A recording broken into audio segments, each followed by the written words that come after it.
Did you watch the Dave Chappelle show? I did, bro. Did you watch it? No. Watch it, man. Okay. Yeah, watch it. When you get some time, watch it. Did you watch it? Did you watch it? Okay, let's unpack it. I'm really glad that when I watched it immediately. Yeah. And I didn't watch it through going on social media and hearing people's opinions or whatever. Yeah, same. And the thing is, I didn't purposely rush to go and watch it, you know.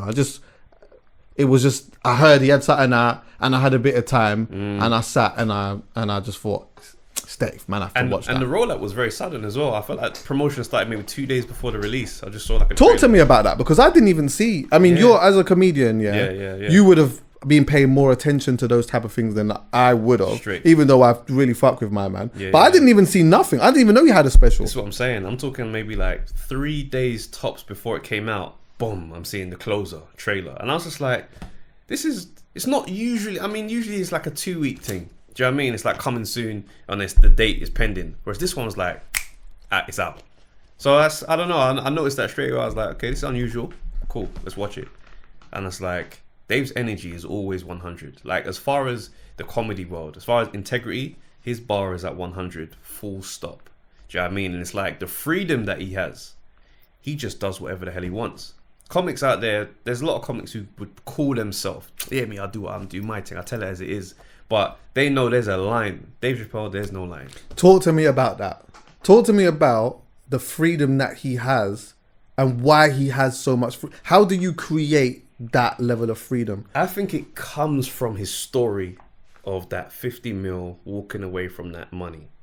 Like, that's a landmark thing for a comedian to go through. I mean, for anybody in entertainment, to leave 50 mil on the table, that's not normal stuff. Do you see what I'm saying? And it's like, when you hear the reasoning behind it, and it's like, what was the reasoning again, a little bit? So like, to try and summarize it, I feel like the direction of where Chappelle's show went, he saw that the type of comedy and some of the sketches he was doing was like really empowering people to laugh at black people.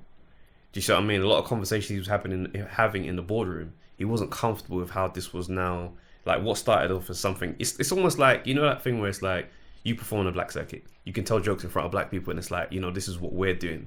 But it's like some of those stuff you take to the main space, now you've got people laughing at it from different demographics, and you start thinking, are we laughing together or are we laughing at my culture? And I feel like that happened with some of the jokes that he was doing in that Chappelle show that made him think, you know what, this is nuts. And maybe control, like, you know, you start to lose creative control bit by bit over the years. And I feel like that got to a place where he's like, you know what, I don't want to perpetuate this anymore, and I'm out. So that's my understanding of how that situation went down. But I think leaving 50 mil on the table when you don't already have 50 mil is like exemplary of like integrity. So he's kept that energy. Remember, bear in mind, he stayed out of the light for like 13 years. Doing stand-up though. Like just doing a circuit. Doing a circuit. There's times where I'm hearing stories that Dave Chappelle's doing stand-up in the park, fam. Yeah. You see what I'm saying? So that's a man who... I think one time he came to London and he did like this mad small venue, just random. Ran it out. Like, yeah. Like this was however many years ago. He just came just randomly and just... It was like he was just popping up places and just like, do you know what? I'll find a space and I'll just do it. Straight. But that's him though with stand-up. So it's like, where I can imagine that journey takes its toll on you to the point where you just like, I'm always going to be myself in any space I'm in, whatever it is I think. Man can't take away something from me if I cancel myself. Man cancelled his own show. They wanted him to do the show. There was sketches, I think season 3 came out and he wasn't in it like physically. You know what I'm saying? Just the sketches and stuff like that came out. So that's a man whose integrity is more important to him than anything else. So when he's on stage with that energy, comics know that they would like to be able to do those type of things, but they jeopardize the fact that I don't want to shut off those opportunities that may come.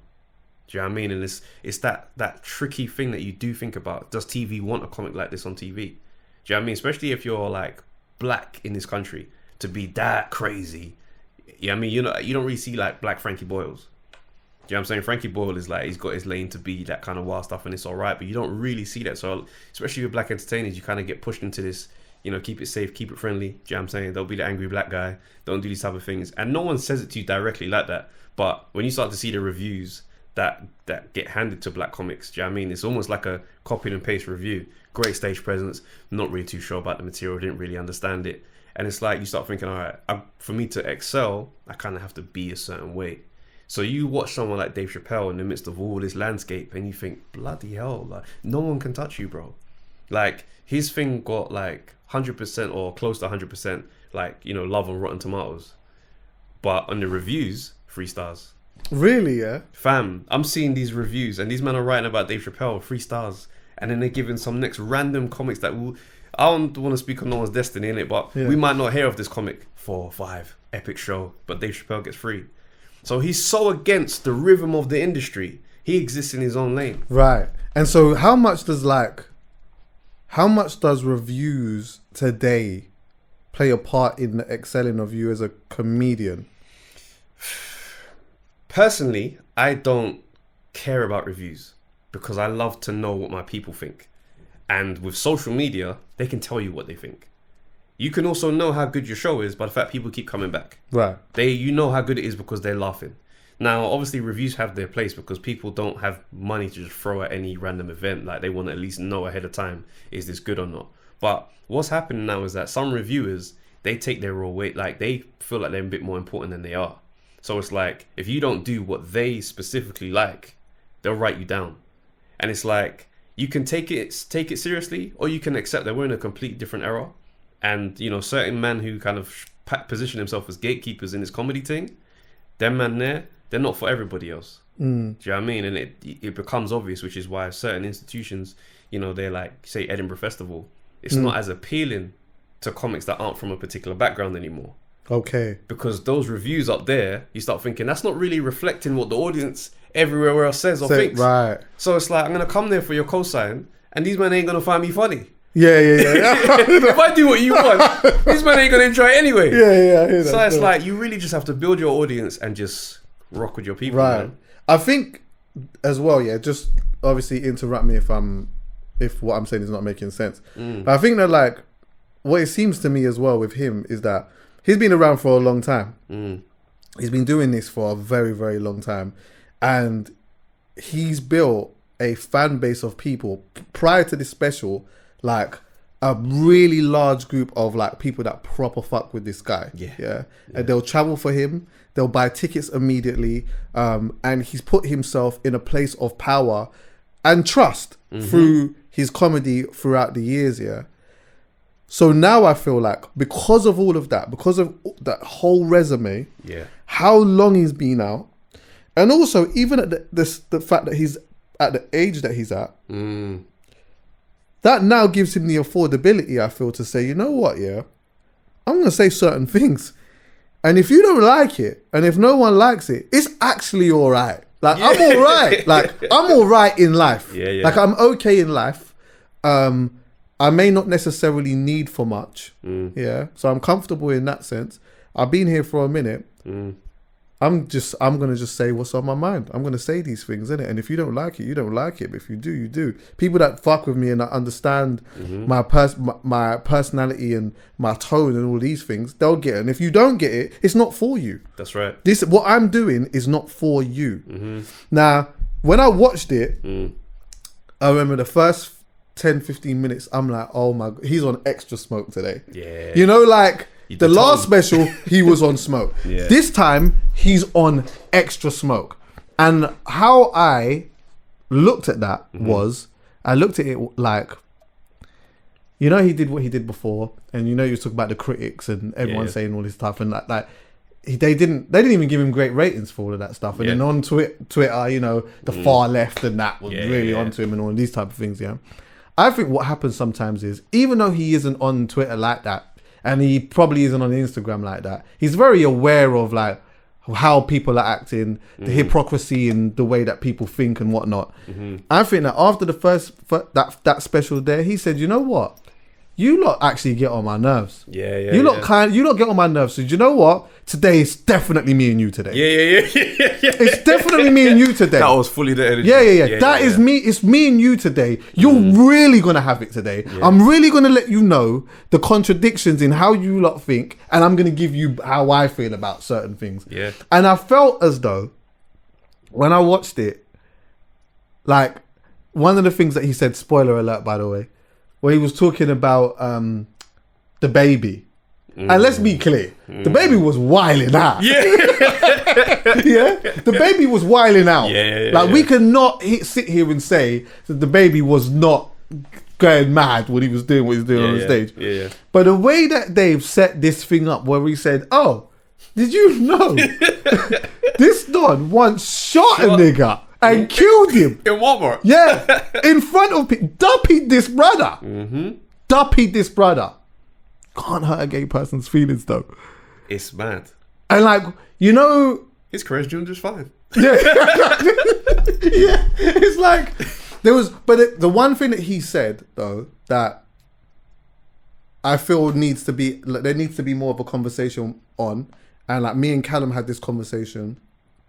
I felt like it was right that we kind of sat and talked about it. It was like, but it was around the Wiley thing or whatever, yeah. And I was saying that there's an elephant in the room in regards to like black people and Jewish people or whoever else. But I can't speak for any other community, but I'll just say us, yeah. Okay. There's an elephant in the room. And the elephant in the room always seems like it can't be spoken about for whatever reason, yeah. But when Dave was talking about, look, yeah, it might seem as though, because he was doing some Jew jokes and that too, yeah, which I was a bit bad. But he's saying, like, it's not that I'm against you lot. I'm just jealous. Yeah. He's like, our community is not as strong as this. Do you get what I'm saying? Like, So if like, we say something, look how well this movement is going. look how well it's going. Yeah. If we say something, it's smoke. If it's said something over here, it's just not really the same smoke. Yeah. Do you understand what I'm saying? Yeah. And that's the elephant in the room that I feel needs to be spoken about. Because I got, you know, there's a guy that I speak to, really, really good, nice guy that I met when I was in when I filmed gangster rap in Jerusalem or whatever. Okay. And like we have some really open conversations and stuff, and he educates me on his perspective, and like we have like these open, honest conversations occasionally, yeah. And it's like I wish that people were able to have this without feeling attacked. Do you get what I'm saying? 100%. But it's like it reminds me of what kind of inspired like my show that's kind of coming up was like last year when Black Lives Matter was really taking over.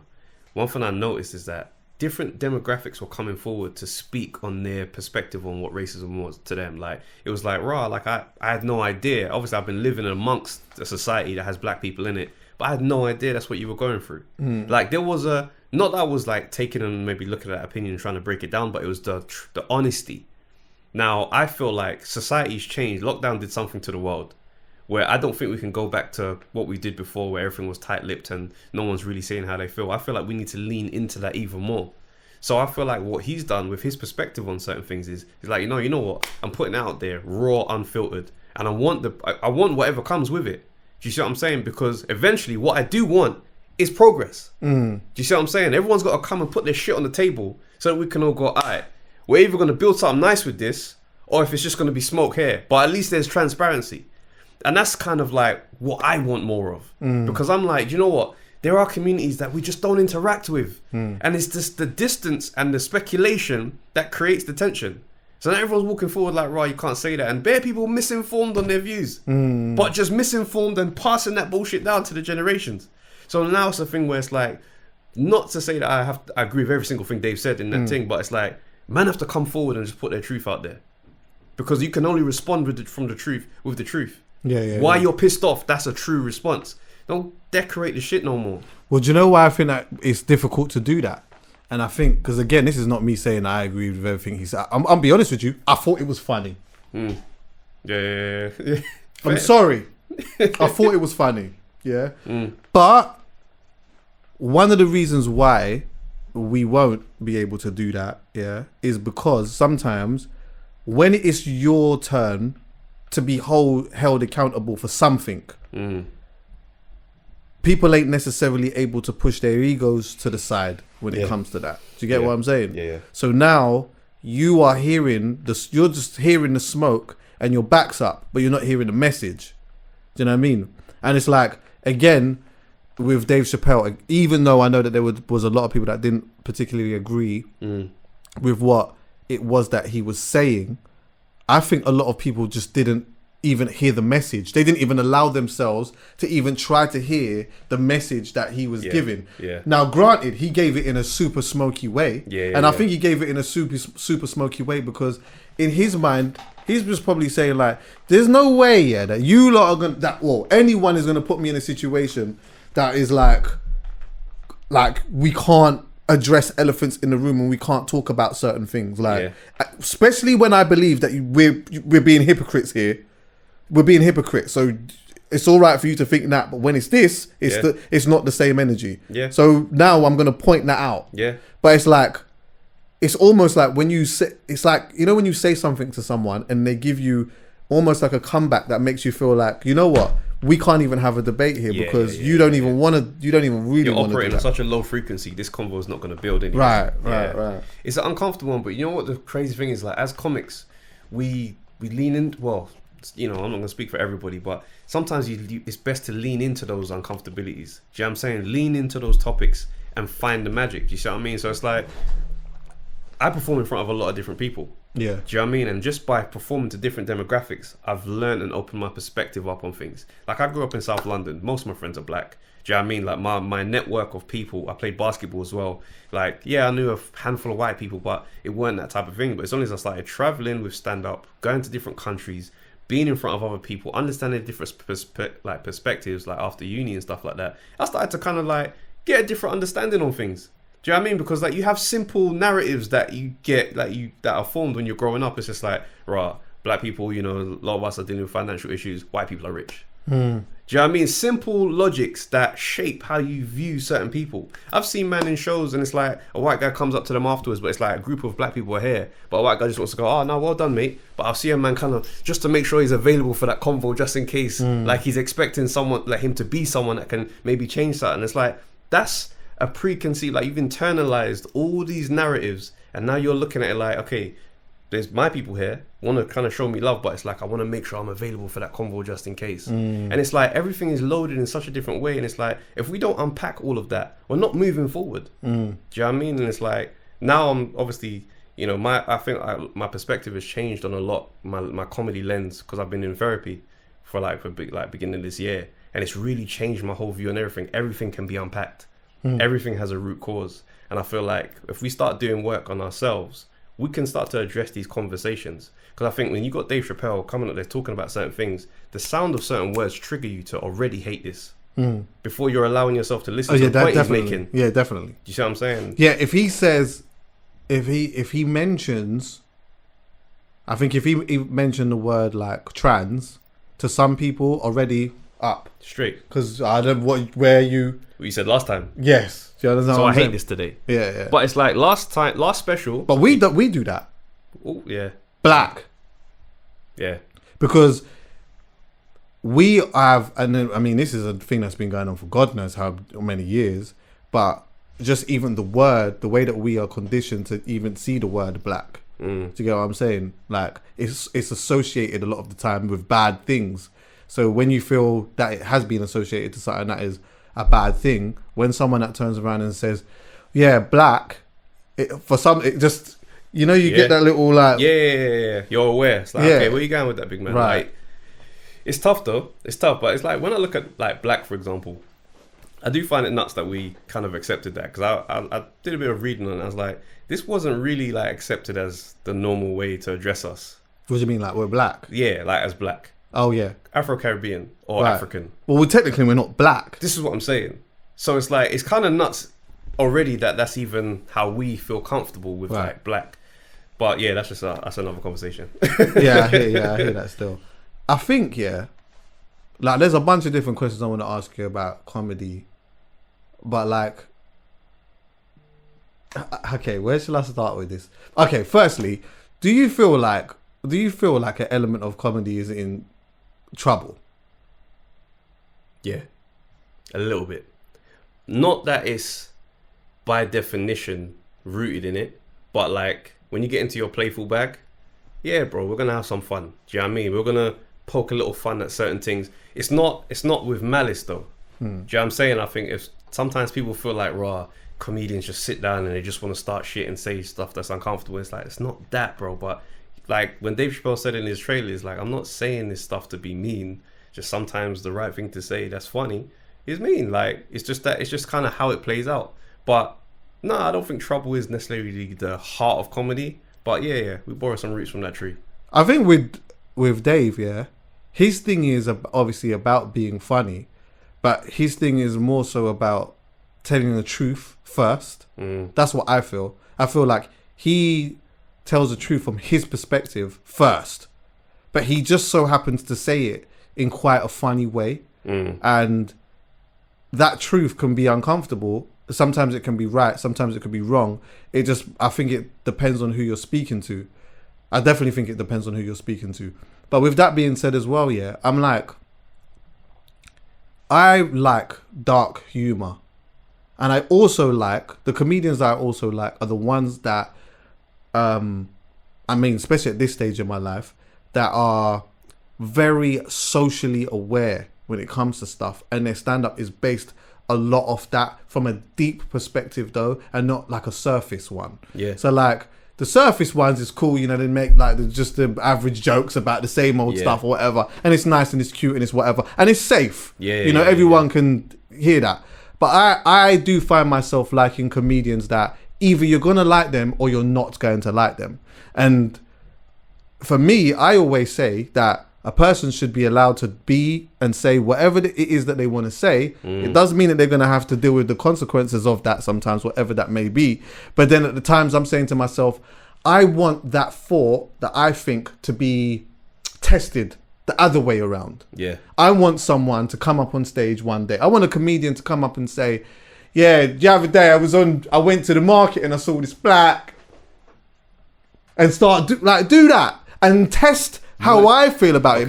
Because the reason why I say that is because, again, I'm saying to myself, you should be allowed to say that. So what were you going to finish with though? I don't know though. Okay, cool. Because I don't know. Okay, cool. Right, do you understand what I'm saying? I don't know where they're going to go with that joke there. Cool. It's the same as when someone turns around and says, like, I don't know, they use another, a thing to use that has been oppressed about maybe a woman. Like, say they might say something about a woman or a trans or a whatever. You don't know where they're going to end with it. But you know that they're going to go somewhere that is either dark or some's going to find funny, some are not going to like at all, yeah?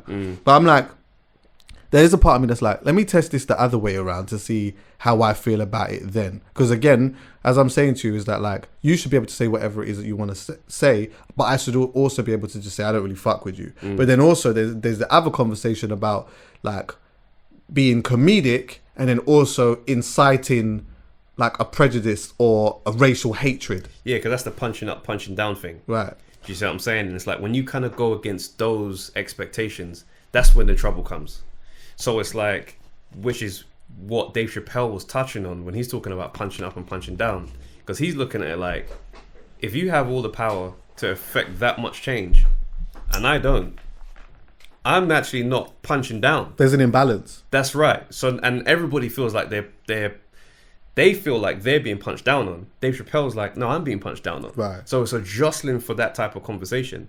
So I feel like once you punch down, so if a white guy comes out and he starts speaking about a black woman, that's punching down on a couple of levels. Right. Do you see what I'm saying? So that's when the reactions come. But you hear black comics and they'll be like, oh, this white guy, da da da da da. No one bats an eye when a black comic says, this white brother comes over, yeah, da da da da da. And the stereotype will be whatever it was. Sometimes the stereotype's mad lazy. Oh, my, yeah, you ever laughing, yeah, dickhead. Like, and man will just sit there and just enjoy the show. But no one's looking at thinking, he's just stereotyped that white man. Yeah. Because that stereotype isn't doing anything to that white man. Right. Whereas when Jim Davidson gets on TV and starts doing whatever it is, kids are going to school next day and they're hearing that joke thrown in their face. Yeah. So that's like the power dynamics. So what Dave Chappelle's jostling with is saying, this guy had killed a black man and was able to prosper, and no one brought this up for no reason. But when he hurt, I've hurt feelings with what he said. Now, and it was also as well. Said was crazy. Sorry to interrupt you. We know what the baby said was crazy. I don't want to sound like I'm backing those statements just for the point that's being made, but that point is the point he's making in the midst of this other wider conversation. Yeah, yeah. And I think he was like also mentioning, because again, there's gay black people, there's gay trans and stuff like that, but he was more on the vibe of, it's not even about that. It's about the people that use their privilege when it's time for them to use their privilege. Yeah. So it was like, it's not just about you. It's not about you being that. It's more about you. Like the moment it's time to use a privilege, then you jump to the privilege. You jump to the privilege. Yeah. So first you use this. So first you use maybe the trans or whatever whatever your sexuality. Am I saying that right? Yeah, whatever your sexuality may be. That's right. Yeah. Yeah. And then when that doesn't become enough, then it becomes your privilege now. So then you use your whole privilege then to compound more on this. Do you know what I mean? And again, it's like, that's not a conversation that everyone is able to really deep and have, because it's like, that gets some people's back up because they're not able to understand the nuance in where he's going with that. No, it's real. It's real. And it's one of the things as well, where as comics have to be true to who they are. Do you know what I'm saying? Like, trying to become that type of comic when that's not in your heart. Yeah, no. That's when you make a mess, bro. Yeah. Because it's not coming from you don't need. I feel like you come across uneducated. Big time. Dave Chappelle's a very, very well-read man. Do you know what I mean? And sometimes it's like when you hear like not to say that people don't have the right to speak on issues, but like an uninformed artist or maybe an MC or something comes forward to speak about something, and he's like, he messes up the conversation so much. Now our community's pissed off at him for even having this conversation. That's where you've made a mess. And I think sometimes comics look at what Dave Chappelle does, because Dave Chappelle, he moves the needle for as far as comedy. Dave Chappelle was on, he did a special where he dropped on like it was a comedy club, I can't remember what it's called, but he was on a stool. Bruv, after that special, hella man on stools. You know when he's got the mic and he drops it on his knee and he does that, bruv, hella man dropping the mic on their knee. He moves the needle. So when he gets really at it like that and he's on smoke, hella man start trying to force up smoke. And it's just like, bro, you're actually doing more damage than good in this conversation. Because then what happens is now you start mixing up the message. You start changing up the message, and then it does really become hatred. Yeah, and then you right. really are enforcing a level of hatred, because that's another thing. Yeah, even on the other side, even on the people that feel like they are the victims in that. Yeah, even on the other side, there will be people that are like, man, that will hear what Dave said, not understand what Dave said, and say, well, yeah, mate, see what I'm saying about them fucking gays. Yeah, exactly. You know what I mean? Exactly. I can't stand them fucking trans. That's what I'm saying. You're wearing a fucking skirt. And, yeah, Dave, tell him. Yeah. And it's like, oh, wait, but that's not what my man was doing. Yeah. Don't try and do that so that you can now put this into your homophobia vibe. Do you get what I'm saying? Yeah, try to use that as a cosign. Man's going to work the next day. You fucking wearing a skirt. Oh, it's real. Do you understand what I'm saying? Nah, it's real. It's a delicate one. But comics are trying to navigate it. But I think every comic just needs to be true to who they are. Yeah. Do you know what I mean? That's it. That's where I'm at in my space. So can comedians go too far? I think first of all, lean to what's on your heart and go with whatever comes with that. Like whatever comes with that, go with that. Do you know what I mean? That's the approach I take. Like if I'm talking about certain things, I've had men try to call me offensive because of my discussions on race. Bro, I'm against racism. If you have a problem with that, I don't want you in my fan base. Do you know what I mean? So you got to be cool knowing that certain men are going to walk out of your family, like they're not going to be backing you. And that's fine. But I think what happens is you can be a people pleaser. Yeah. Do you know what I mean? With comedy, and it's like, it's unfortunate when that happens because this is the last free speaking form of entertainment. Yeah, for real. Man, go on stage and I say what I think. Do you know what I'm saying? You're going to buy into that or you're not. There's enough people for certain men to be like, nah, this ain't for me, and they can go, and that's cool. But men have to have a level of integrity where you're like, you know what? This is the energy I'm on, and this is the energy I'm sticking with. Yeah. I just love this. I love it, man. I just love it. I love the game. And I know that we're moving in a very, very... I say that we're moving in a sensitive era. Like some people will say that people have become more socially aware and more conscious of certain things. But I'm not even necessarily sure that's the case. I think there is to a point. But like, I don't know, man. There's a big difference between like how people using their thumbs and people's everyday life, man. That's real. Do you get what I'm saying? Yeah. Everyone's injustice and sensitive side or whatever it is or outrage, it all comes out in thumbs, yeah. But in everyday life, it's very different. like sitting down and actually having conversations about. So I don't know. I just don't know, man. No, what you're saying is legit. It's like I've had times where I've been on the timeline and a conversation is taken over the day. So then I got a gig in the evening and I get on stage and I'm like, "Rah, you lot heard about my men?" And everyone's like, "Fam, who is this person?" And you're like, "No, you didn't see when she tweeted." Bro, no one cares. Yeah. You step outside, all this stuff that people, no one cares. So like as a comic, like when I'm traveling, I'm on the road and I'm meeting, I'm like, listen, the world is so much bigger than my echo chamber that's social media. And I think we feel like the world is consumed with these conversations. They ain't. No. Now my thing when I look at Dave Chappelle, right, and the fact that this special, he's touched on a topic again, I'm starting to wonder what his echo chamber is he's experiencing in his. Because I know it's probably not a social media heavy one, but it's life and it's PR and it's phone calls and it's communication of some kind. He brought up examples. Remember when he said, what was it? He said he was out one time and someone came up to him and they said, "Oh, look at my daughter." And he said, "Oh yeah, that's a beautiful woman."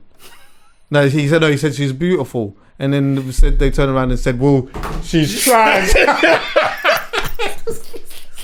So he said straight away, "Okay, I know what you're trying to do here." Yeah. Now, to be honest with you, that would piss me off because it's not about the picture. It's about what you're trying to do now. Do you understand what I'm saying? Yeah. So if there's a whole bunch of that now, there's going to be a day where I'm coming for some of you like that. Yeah, I'm coming for some of you to test where your head is really at then. Do you get what I'm saying? No, for real. Because it's not about that trans person. It's not. Nah, it's an interesting one. And obviously the story about Daphne, because he did this show last year in Leicester Square, and we saw it then. So I recognize some of the material from before then. Right. And like hearing the Daphne story first time. That was the one at the end. Yeah. It talks about the backlash of cancel culture because Daphne tried to stand up for him. Right. And that pushed her to suicide. That hit me for 6, bro. I heard that was deep. Like, oh my word, bro.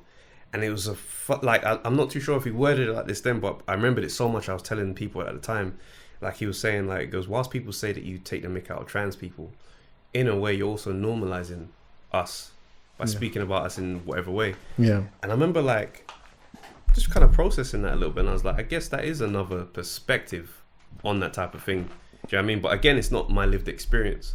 So it's like I also leave room for the perspective that I won't be able to understand. Yeah. As a trans person who is there, like, yo, what you're saying, it's uncomfortable for me. Because I know that if a white comic was speaking on race heavy from about black people, my back is up straight out the gate. Straight away. So it's a complex. Yeah, straight away. It is a very complex one. I do think it does depend on the angle in which you come from. I think that, like, you know, finding or talking about like the hypocrisy in stuff, I think is cool.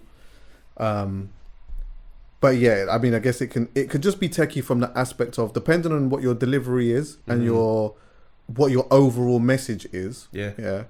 Where it does become a bit dangerous is that, like, as I said, say a child or a young person who's watching, they may not necessarily be able to understand that level of, they don't have that. That's right. So in their mind, they're just seeing someone attacking something that is not normal, and then they go to school and then they just end up doing the same thing. Do you know what I mean? And it's like, there are these type of comedians where I believe that they should exist, like a Dave Chappelle, who is able to talk about these type of things with a message, whether you agree it's right or wrong, but they have a message. But like, there are people that are able to sit down and be able to dissect what that message is and be able to talk about it from a sensible place. Do you know what I mean? Yeah. And if you don't and you can't, then it is not for, on both sides.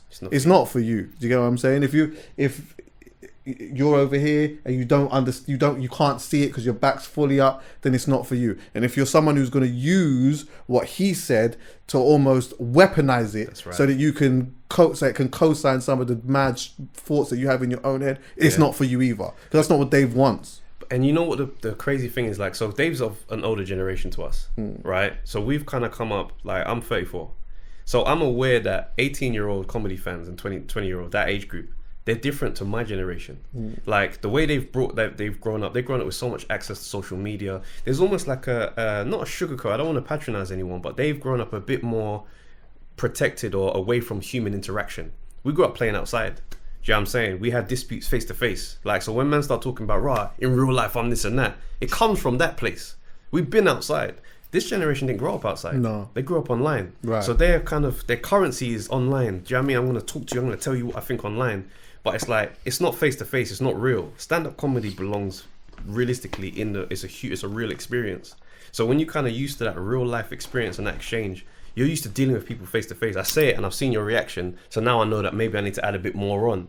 Whereas it's different in this era. This generation is a lot more sensitive, but I think sometimes to get a message to them, it requires gentle hands, because we're dealing with a bit more fragility now.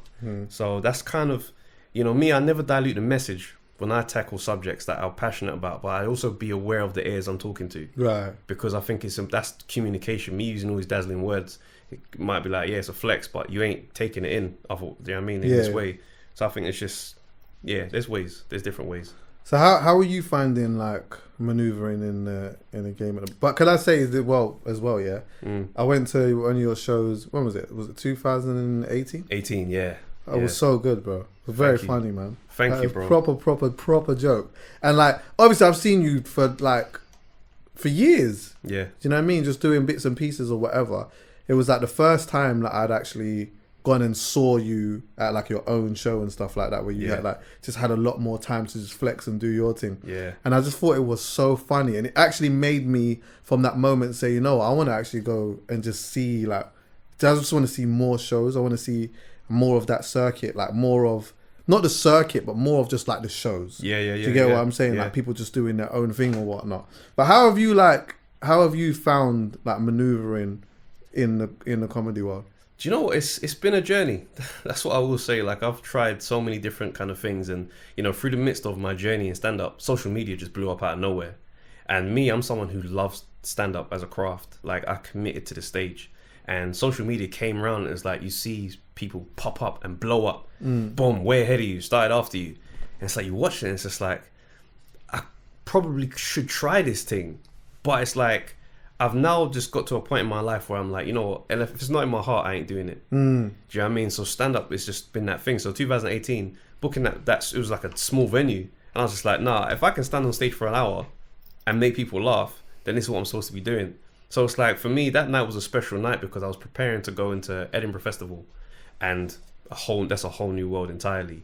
So for me, I think what's really kept me going is just staying true to myself. Staying true to myself and staying true to my process.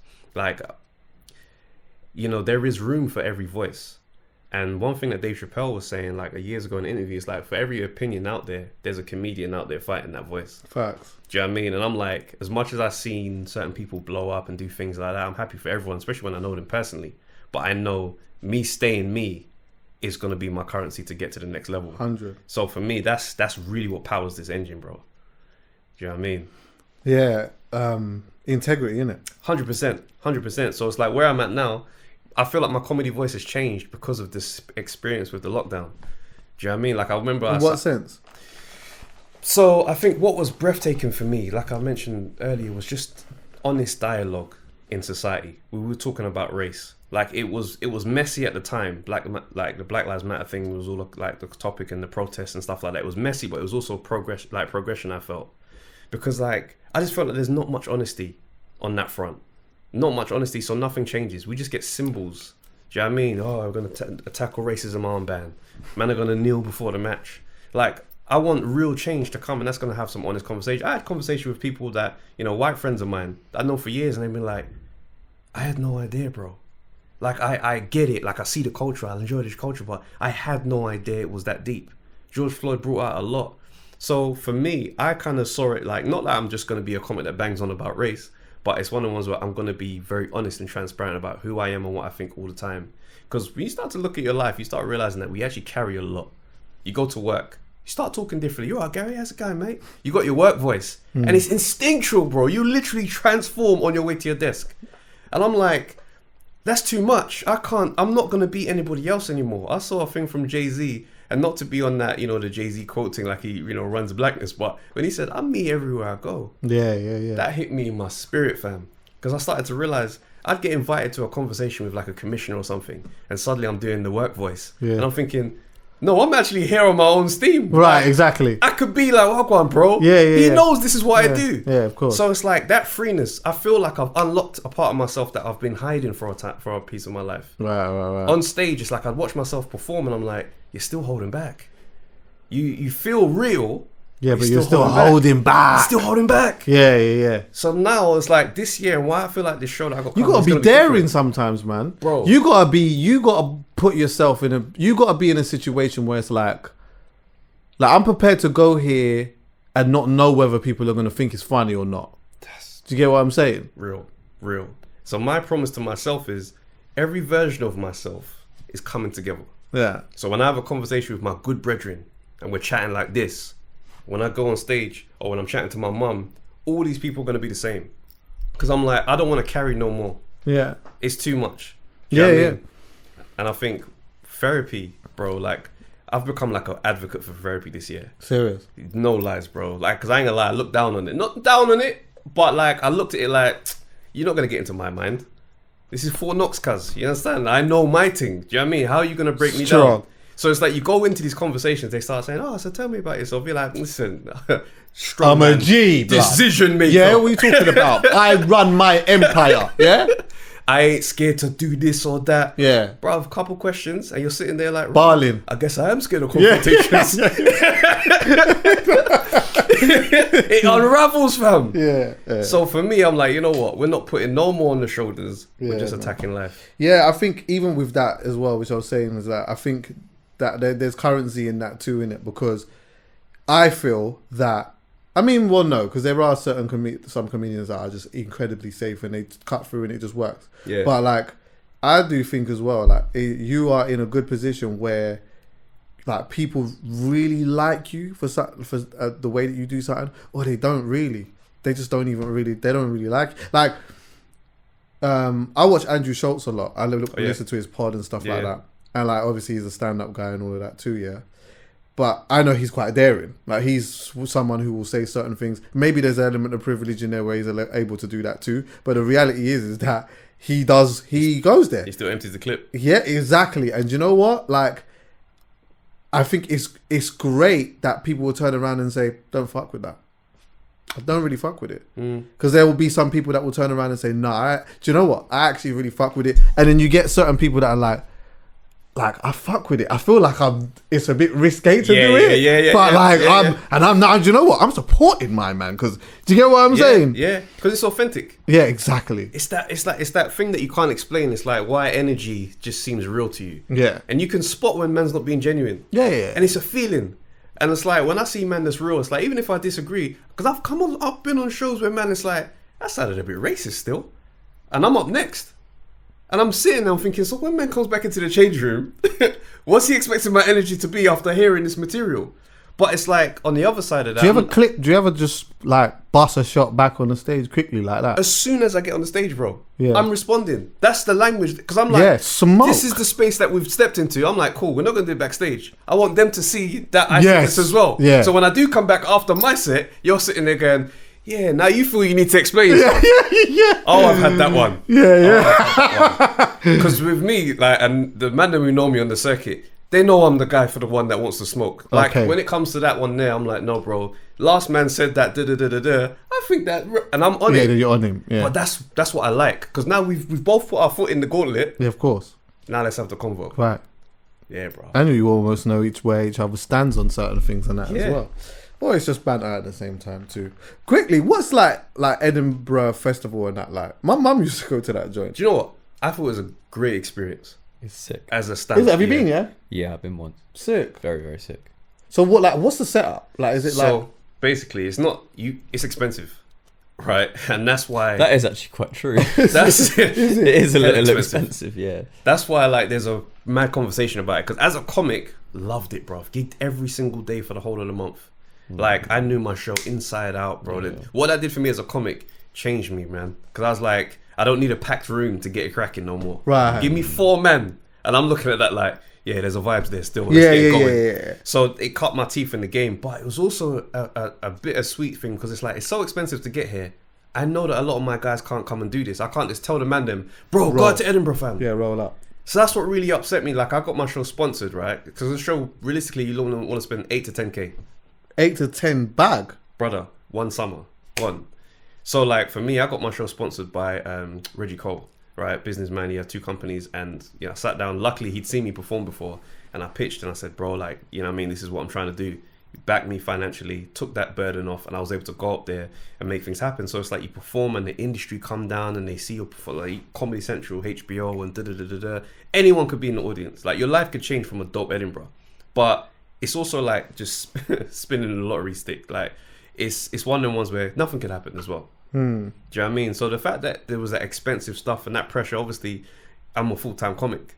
So to just shell out 10K, it hits you when you come back and you still got bills to pay. Right. But as far as the experience, amazing. Yeah. Amazing. You see all these great entertainers, man. I met so many great people. Like, people come to your show and they're just like, mate, I don't like, you know, this one, I remember one time I had like a coachload of people from Sweden in the audience. And I'm like 20 minutes into my show and I'm thinking to myself, something's not right here still. Like, these are jokes that I rely on. Yeah. And this ain't hitting. They're like the Drake tunes. Yeah. You know what I'm saying? But like, it was a growing moment for me because I stopped and I said, what's going on? Like, are you enjoying the show? And they're like, we're from Sweden. Oh shit. Yeah. So I was like, oh, so you're not getting the references. Yeah. He goes, I like what's happening because it feels good, but right. I'm not following everything. Yeah. So now I've done my show in a way which was like foreign friendly. Yeah, okay. In a way I'd never imagine having to do something like that. That's very sick. And it was like, to get to the end of that, I felt like I really did something today. Yeah. You see what I'm saying? So those experiences, I don't know where else I'm going to get those. Invaluable, man. That's sick, it. man. Loved it. Yeah, that's sick. Because I think when you start traveling and going around different places or whatever, you're dealing with people that have complete different sense of humors, but also not necessarily their English that is not the same. Yeah. You know what I'm saying? Especially if you're using a lot of slang and a lot of references, like cultural references too. Yeah. Then they may not be getting them like that. So you have to switch them up. It's like when I performed in Eindhoven. Okay. So like I learned like a few phrases that I would intertwine with my set. And it's like the appreciation from the crowd, the fact I'd gone to that effort just to, you know what I mean, tighten up some areas and kind of learn a little bit of Dutch. Bruv, that hit differently out there. That made my writing get very international. Do you know what I'm saying? You start to understand, like what you're saying, the rhythm is different. But it's a growing experience. I think like more comics should just do it, bro. Go to Czech Republic. Go out to Dubai. Go out and perform. Yeah. Before I end every episode, I always say, like, what is one thing that everyone needs to know about? Yeah, everyone needs to have one. We're not finishing right now, but I'm going to give mine right now for a particular reason. Cool. The one thing that I think everyone needs to know about is your show. That's going to be mine. It's your live show. When is it? November 12th at the Bloomsbury Theatre. At the Blue. Okay, so obviously this people will be watching this for 10 years probably. So after a while, this is not going to mean anything, but it will mean something at this moment now, kind of depending on if you're in this time, around the time that it comes. But it's like November the 12th, 2021. Yep. And it's at the Bloomsbury Theatre. Right. What's the timing? 7:30. How can people get tickets for that? Go to the Bloomsbury website, Bloomsbury Theatre website, and just search Travis J. Is there age restriction? There isn't.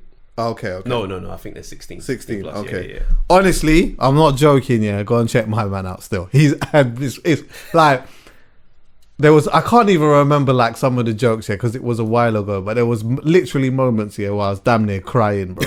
Like it was genuinely that. It was surprisingly funny because I know that you're a joker still, and I've seen you, but I've always just seen you like 10 minutes here, like just quick ones and whatnot. So to see a full set like that, it was good. From then I was like, anytime man do a show.